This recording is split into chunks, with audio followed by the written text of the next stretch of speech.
You're watching ABC 7 News at 5, on your side. WJLA-TV yesterday filed a police brutality complaint with the Internal Affairs Division of the Prince George's County Police Department on behalf of one of our own, ABC 7 News I-Team reporter Andrea McCarran. Andrea was injured during a police stop in the county last month while she was investigating a story. And Gordon Peterson joins us now to describe what happened. Gordon? Kathleen, Leon, on April 15th, ABC 7 investigative reporter McCarran and her photographer were checking out a tip about questionable use of police and government resources in Prince George's County.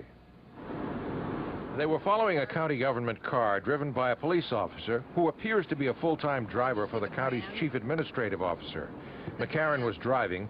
Photographer Pete Hakel was in the back seat. Suddenly, they heard the wail of police sirens and saw flashing police lights. Back at ABC 7, managing editor Dan Patrick heard a call on the Prince George's County Police scanner. Prince George's County Police were stopping a vehicle they said was suspicious in nature because there was someone videotaping them. When we first heard sirens and saw flashing lights, we assumed it wasn't us, and then all of a sudden we're surrounded. She's got a gun pulled on me. Okay, that's right, that's fine. At gunpoint, McCarran did as she was told. Face the front, ma'am. Now 1 second, stand by point. With her hands up, she walked backwards to the sound of the officer's voice.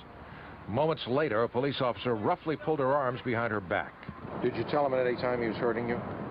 I didn't say a thing, because as far as I knew, there were still guns trained on me. But she was injured. My shoulder felt like it was on fire. McCarran's shoulder was wrenched from its socket. She may have to have surgery. Drop the camera and yes, sir. Meanwhile, our photographer had problems of his own. At least 3 officers had their weapons trained on him. Keep backing up towards the sound of my voice. Just keep on. I'm a backing. Eventually, the police determined that this 5'4" 115-pound mother of 3 was not a threat, and they released her without a charge. But before she left, reporter McCarran had a question. You got pulled over because citizen that you following. Excuse me. We're not saving this. I'm not giving an interview. I think it's an obvious case of law enforcement intimidation. Attorney Lucy Delglish is executive director of the Reporters Committee for Freedom of the Press. What I don't quite understand is what would be even slightly illegal about driving around town with a video camera. There is nothing illegal about that whatsoever. WJLA-TV has filed an official police brutality complaint alleging that Prince George's County police officers used excessive force against reporter McCarran. The complaint further alleges that the police officers may have known that McCarran was a journalist on assignment. If so, what we have here is a serious case of news media intimidation.